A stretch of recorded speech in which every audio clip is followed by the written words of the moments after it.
Selamat datang di channel Anti Gabut. Kali ini saya akan mereview sebuah film Jepang bergenre action. Diceritakan pada tahun 1879,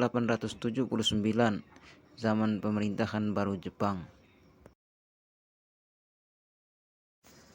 Film yang dibintangi oleh Takeru Sato sebagai pemeran utama, yang berperan sebagai Kenshin Himura di dalam film ini. Berlatar di stasiun Yokohama, terlihat seorang kepala kepolisian bernama Goro Fujita sedang bersama pasukannya dalam misi penangkapan bandit penjual peralatan perang. Bandit tersebut bernama Enishi Yukishiro yang bekerja sama dengan para pemberontak pemerintahan baru Jepang. Latar kembali berpindah ke Asakusa, Tokyo. Di sana terlihat Kenshin Himura yang menjadi pemeran utama dalam film ini.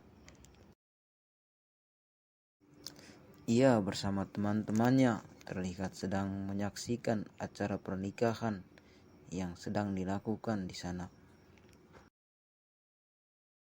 Seperti yang terlihat di awal film, bandit penjual senjata api yang ditangkap kembali dibebaskan karena alasan perjanjian perdamaian. Terlihat ia dijemput oleh para tentara Shanghai untuk dibawa pulang.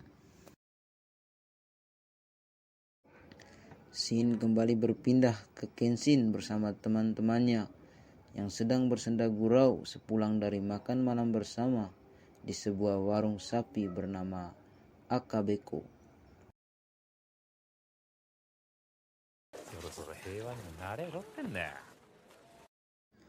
Mereka dikagetkan oleh suara ledakan, diikuti oleh para polisi yang segera menuju TKP.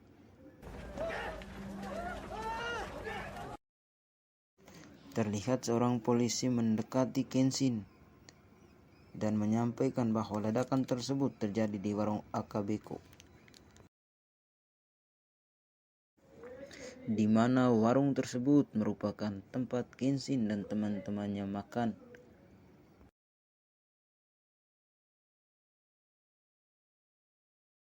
Di sini Kenshin menyadari bahwa ledakan tersebut menargetkan dirinya. Kenshin bersama Sano temannya mengikuti seorang kepala kepolisian untuk menangkap pelaku peledakan, sedangkan Kaoru dan adiknya memeriksa situasi di warung Akabeko.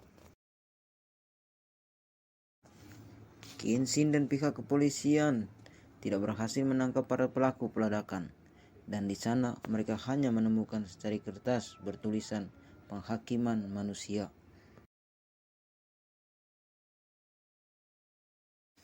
Polisi pun mencurigai bahwa pelaku peledakan ini merupakan para pemberontak pemerintahan baru Jepang.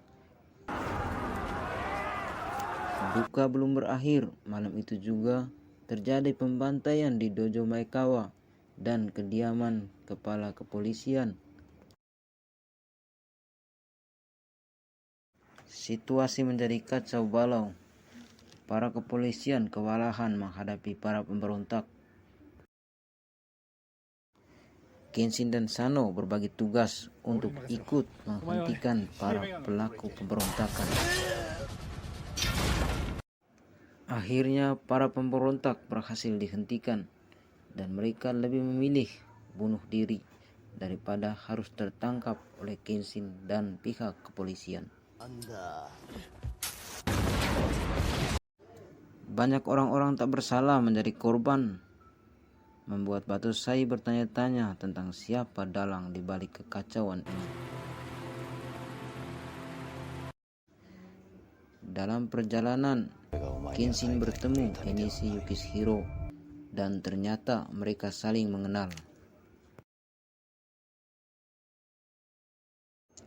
Disitulah akhirnya terungkap Kenshin mengetahui dalang di balik semua ini adalah Enishi Yukishiro yang datang untuk membalaskan dendamnya kepada Kenshin yang telah membunuh kakak perempuannya.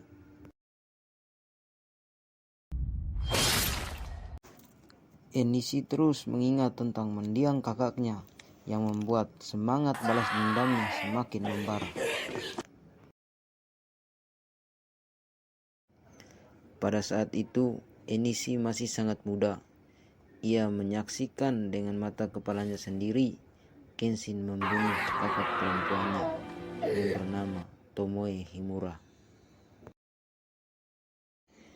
Di dojo Kamiya, Kenshin mengajak semua teman-temannya berkumpul karena ada hal penting yang akan ia bicarakan.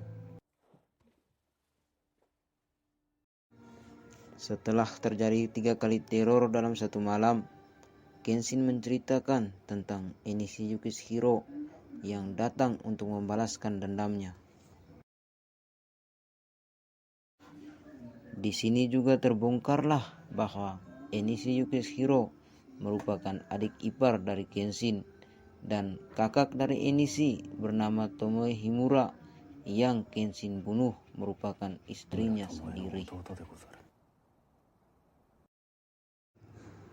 Kenshin menceritakan semua kejadian selama ia masih menjadi pembantai hingga tanda bekas luka menyilang di pipinya yang ia buat atas kemarahannya pada dirinya sendiri.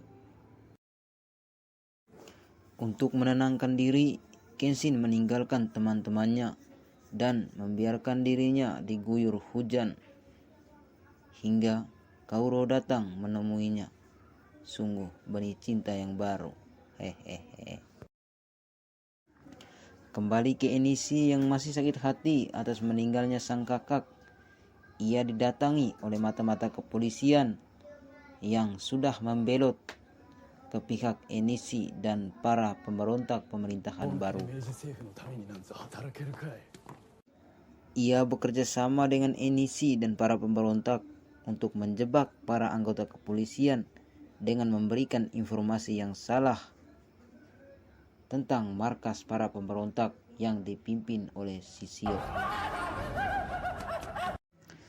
Ketika para polisi hendak menangkap Shishio di tempat yang telah diinformasikan oleh mata-mata, ternyata mereka telah dijebak. Mereka dikepung oleh para pemberontak dan terjadilah peperangan sengit antara polisi dan para pemberontak pemerintahan baru. Shin berpindah ke kota yang dihebohkan oleh ribuan kertas bertulisan penghakiman manusia. Dan sesaat kemudian terjadilah ledakan yang sama persis dengan ledakan yang terjadi di warung Akabeko. Situasi kota menjadi kacau balau. Ledakan terjadi di mana-mana.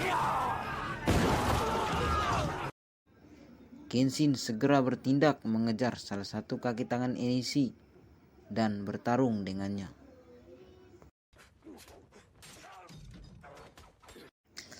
Setelah berhasil mengalahkan salah satu kaki tangan Enishi, Batosai diminta untuk membunuhnya agar ia mendapatkan kehormatan sebagai seorang samurai sejati. Namun, Kenshin telah berjanji pada dirinya sendiri untuk tidak akan membunuh lagi. Itulah mengapa dalam setiap pertarungan Kenshin selalu menggunakan pedang bermata terbalik.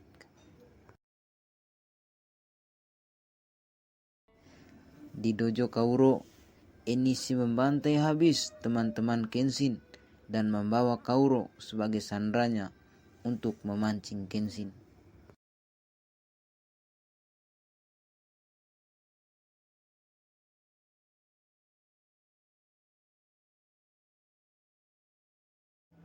Seluruh kota menjadi hancur karena kejadian malam itu, termasuk tempat dojo Kauro. Para polisi segera mengevakuasi para korban. Sebelum berangkat mencari Kauro, Kenshin berpesan pada adik Kauro untuk menjaga Sano yang terluka akibat serangan dari Enishi Yukishiro. Sebagai seorang Batosai, Kenshin secara brutal menyerang langsung ke markas Enishi sendirian.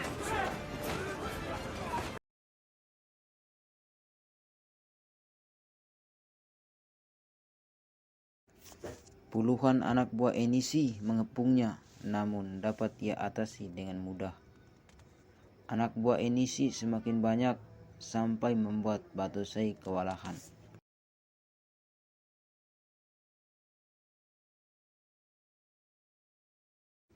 Dalam keadaan tersudut, Misao dan anggotanya datang membantu Batosai dengan misi membalaskan dendam Aushi Shinomori yang terluka pada penyerangan kemarin.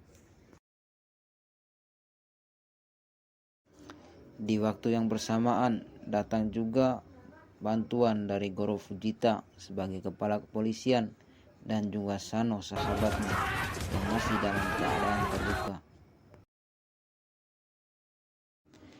Terjadilah pertarungan sengit antara kubu Kenshin dan Enishi yang dengan susah payah dimenangkan oleh kubu Kenshin meski mereka kalah jumlah. Hingga akhirnya Kenshin berhasil masuk dan langsung berhadapan dengan Enishi Yukishiro.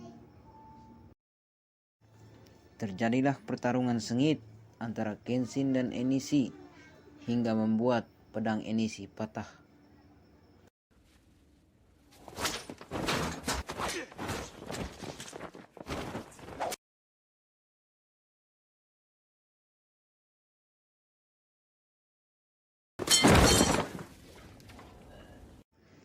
Ketika Kenshin lengah, Enishi segera mengambil kesempatan untuk mengambil pedang yang lain dan menyerang Kenshin hingga Kenshin terluka parah.